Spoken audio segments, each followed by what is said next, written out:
ବର୍ତ୍ତମାନ ଚାରିଆଡ଼େ ପୃଥିବୀ ସାରା ଆମ ଭାରତରେ ଓଡ଼ିଶାରେ ସବୁଆଡ଼େ ଯେକୌଣସି ଖାଦ୍ୟଦ୍ରବ୍ୟ ହଉ ବା ଯେକୌଣସି ଆମେ ଅନ୍ୟାନ୍ୟ ଦ୍ରବ୍ୟ ବ୍ୟବହାର କରୁଛୁ ଆମ ଦେହ ପାଇଁ ସବୁଥିରେ କିଛି ନା କିଛି କେମିକାଲ ପ୍ରିଜର୍ଭେଟିଭ କେତେ କ'ଣ ଇଆଡ଼ୁ ସିଆଡ଼ୁ ଜିନିଷ ମିଶୁଛି ଯେମିତିକି ସେ ବହୁତ ଦିନ ଧରି ଭଲ ରହିବ, ଲାଷ୍ଟିଂ କରିବ, ଖରାପ ହେବନି, ଆମେ ତାକୁ 6 ମାସ ଯାଏ ତାର ଡେଟ୍ ରହିବ, ବର୍ଷେ ଯାଏ ରହିବ ଏସବୁ। କିନ୍ତୁ ପ୍ରକୃତରେ ଏଗୁଡ଼ିକ ଅନେକ ସମୟରେ ଆମ ସ୍ୱାସ୍ଥ୍ୟ ଉପରେ ବହୁତ ଖରାପ ପ୍ରଭାବ ପକାଉଛି। ସେଥିପାଇଁ ଦୀର୍ଘ ଦିନ ହେଲା ଆମେ ଚିନ୍ତା କରୁଥିଲୁ ଯେ ଆମର ସ୍କୁଲ ପିଲାମାନଙ୍କୁ କିଭଳି ଭାବରେ ଆମେ ଖାଣ୍ଟି କ୍ଷୀର ପିଇବାକୁ ଦେଇପାରିବୁ, କୌଣସି ପ୍ରିଜର୍ଭେଟିଭ ନଥିବା ଯେଉଁ ବଜାରରେ ମିଳୁଛି ବିଭିନ୍ନ ପ୍ରକାର ଖାଦ୍ୟ, କୋଲ୍ଡ ଡ୍ରିଙ୍କସ୍ ମିଳୁଛି ତା ବଦଳରେ ପିଲାମାନେ କେମିତି ଖାଣ୍ଟି ଗାଈ କ୍ଷୀର ପିଇପାରିବେ, ଥଣ୍ଡା କ୍ଷୀର, କୋଲ୍ଡ ଡ୍ରିଙ୍କସ୍ ପରି। ସେଥିପାଇଁ ଆମେ ଚିନ୍ତା କରୁଥିଲୁ ଆମ ଏଇ ଗ୍ରାମାଞ୍ଚଳରେ କରିବା ପାଇଁ। ସେଇ ଭିତରେ ଆହୁରି ଅନେକ ଗୁଡ଼ାଏ ଜିନିଷ ପଳେଇ ଆସିଲା ଯେଉଁଟାକି ଆମେ ଖାଇବା ତେଲ ଭାବରେ ବ୍ୟବହାର କରୁଛୁ, ଦେହରେ ଲଗାଇବା ତେଲ ଭାବରେ ବ୍ୟବହାର କରୁଛୁ, ଘରେ ଚାରିଆଡ଼େ ଝୁଣା ହେଲା, ବିଭିନ୍ନ ପ୍ରକାର ଦ୍ରବ୍ୟ ଅଛି ଯେଉଁଟାକି ଆମେ ବ୍ୟବହାର କରୁଛୁ। ଏଇସବୁ ଜିନିଷ ଚିନ୍ତା କରିବା ଭିତରେ ଆମେ କେତେ ଗୁଡ଼ିଏ ଜିନିଷ ପାଇଲୁ ଯେଉଁଟାକି ଉପଲବ୍ଧ ହେଉଛି କିନ୍ତୁ ଆମେ ଜାଣିପାରିନଥିଲୁ। ତେଣୁ ଆମେ ଯେତେବେଳେ ଜାଣିଲୁ ଯେ ହଁ ଏମିତି ଅନେକ ଜିନିଷ ଅଛି ଯେଉଁଟାକି ପ୍ରାକୃତିକ ଉପାୟରେ ତିଆରି ହେଉଛି, କୌଣସି ଜିନିଷ ତା ଦେହରେ ମିଶୁନି ଏବଂ ସେଇଟା ସ୍ୱାସ୍ଥ୍ୟ ପକ୍ଷରେ ଭଲ, ଆମେ ସେଗୁଡ଼ିକ ଆଣିଲୁ। ପ୍ରଥମେ ନିଜେ ଆଗ ବ୍ୟବହାର କଲୁ, ଆମରି ଚିହ୍ନା ଜଣା ପରିଚୟ ଭିତରେ ଆମେ ଆଗ ନିଜେ ବ୍ୟବହାର କଲୁ କିଛି ଦିନ ଧରି।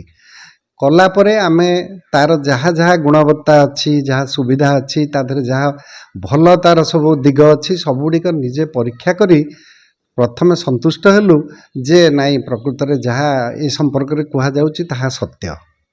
ଏବଂ ତାକୁ ଅନୁଭବ କରିବା ପରେ ଆମେ ଚିନ୍ତା କଲୁ ଯେ ଆମେ ଆମର ଏଇଠି ଟୋଲା ଗୋପୀନାଥପୁର ରିମା କ୍ରିଏସନରେ ଗୋଟେ ରିମା ନ୍ୟାଚୁରାଲ ପ୍ରଡକ୍ଟସ ଆଉଟଲେଟ୍ କରିବୁ ଯେଉଁଥିରେ ଲୋକମାନେ ସବୁ ପ୍ରାକୃତିକ ଦ୍ରବ୍ୟ ପାଇପାରିବେ।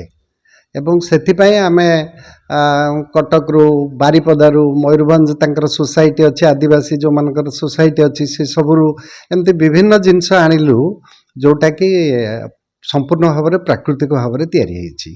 ସେ ଭିତରେ ମହୁ, ଝୁଣା, ଲେମନ ଗ୍ରାସ୍ ଅଏଲ, ଲିମ୍ବ ତେଲ, କରଞ୍ଜ ତେଲ, ଜଡ଼ା ତେଲ, ନଡ଼ିଆ ତେଲ ଇତ୍ୟାଦି, ସୋରିଷ ତେଲ, ବାଦାମ ତେଲ, ଏମିତି ବହୁତ ପ୍ରକାରର ଜିନିଷ, ପ୍ରାୟ 15ଟା ପ୍ରକାରର ଜିନିଷ ଆମେ ଏଠି ବର୍ତ୍ତମାନ ତାକୁ ଆଣିଛୁ ଏବଂ ଉପଲବ୍ଧି କରେଇଛୁ ଯେଉଁଟାକି ଲୋକମାନେ ଏଠୁ ନେଇପାରିବେ ଏବଂ ନିଜେ ବ୍ୟବହାର କରିପାରିବେ। ପ୍ରଥମେ ଯେତେବେଳେ ଏଇ ପ୍ରଡ଼କ୍ଟ ଗୁଡ଼ିକ ଯାହା ଆମର ମିଳୁଛି ତାକୁ ଯିଏ ଦେଖିବ ଏବଂ ତାର ଦାମ ବିଷୟରେ ଶୁଣିବ, ନିଶ୍ଚୟ ତାକୁ ପ୍ରଥମେ ଲାଗିବ ଯେ ଏଇଟା ବହୁତ ଅଧିକା ଦାମ। ତ ଆମକୁ ବି ଲାଗୁଥିଲା ପ୍ରଥମେ ଯେତେବେଳେ ଆମେ ଦେଖିଲୁ ଆରେ ଏ ତ ଯେଉଁ ଜିନିଷଟା ବଜାରରେ ମିଳୁଛି ତାଠାରୁ ଡବଲ ଦାମ ଅଛି ଏଇଟା। ତ ଆମେ ତାଙ୍କୁ ପଚାରିଲୁ ଯେ ଏଇଟା ଡବଲ ଦାମରେ ନେବ କିଏ, ତାର ଦାମ 2 ଗୁଣ ପ୍ରାୟ। ନା 2 ଗୁଣ ସିନା ଦାମ, ପରିମାଣ ଲାଗିବ ଅଧା।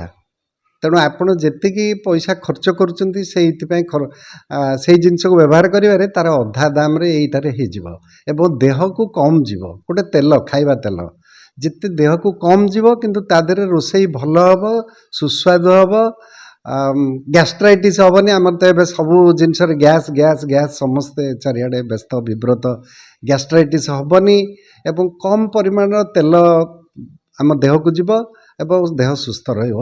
ସେଇଟା ଯେତେବେଳେ ଅନୁଭବ କଲା ପରେ ଆମେ ଭାବିଲୁ ଯେ ନାଇଁ ଏଇଟା ଠିକ୍ ଅଛି, ଏଇଟା ପ୍ରକୃତରେ ଲୋକମାନେ ଜାଣିବା ଦରକାର ଏବଂ ଏହାର ବ୍ୟବହାର ସମ୍ପର୍କରେ ଜାଣି ନିଜେ କଲା ପରେ ସେ ନିଶ୍ଚୟ ବୁଝିପାରିବେ ଆରେ ଏଇଟା ଠିକ୍। ଚାରିଆଡ଼େ ଯେହେତୁ ବର୍ତ୍ତମାନ କେମିକାଲ, ପ୍ରିଜର୍ଭେଟିଭ, ପ୍ୟାକେଟେଡ଼ ଫୁଡ଼, ଯାହାକୁ କହୁଛେ ଆମେ ଫାଷ୍ଟ ଫୁଡ଼, ଜଙ୍କ ଫୁଡ଼ ଇତ୍ୟାଦି ଇତ୍ୟାଦି ଏସବୁ ଚାଲିଛି। ଆମେ ତା ବିରୁଦ୍ଧରେ ଡାକ୍ତରମାନେ ପୁରା ସଂଗ୍ରାମ ଚଲେଇଛୁ। କାରଣ ବହୁତ ଗୁଡ଼ାଏ ସ୍ୱାସ୍ଥ୍ୟ, ବିଶେଷ କରି ଯେଉଁମାନେ ସ୍କୁଲରେ ପାଠ ପଢ଼ୁଛନ୍ତି, କଲେଜରେ, କିଶୋର କିଶୋରୀ, ଝିଅ ପିଲା ହୁଅନ୍ତୁ ବା ପୁଅ ପିଲା ହୁଅନ୍ତୁ, ସମସ୍ତଙ୍କର ପ୍ରଜନନ ସ୍ୱାସ୍ଥ୍ୟ ଉପରେ ବେଶୀ ଖରାପ ପ୍ରଭାବ ପଡ଼ୁଛି ହରମୋନ ଦୃଷ୍ଟିରୁ। ତେଣୁ ସେଗୁଡ଼ିକ ଯଦି ଆମେ ତାର ପ୍ରତିରୋଧ କରିପାରିବା ତାହେଲେ ଆମକୁ ଏଇ ପ୍ରାକୃତିକ ଖାଦ୍ୟକୁ ବ୍ୟବହାର କରିବାକୁ ହିଁ ପଡ଼ିବ। ଆମର ଏଇଠି ଏଇ ଯେଉଁ ରିମା ର ହେଇଛି, ଆମର ଷ୍ଟୁଡ଼ିଓ ହେଇଛି ଟୋଲା ଗୋପୀନାଥପୁରରେ।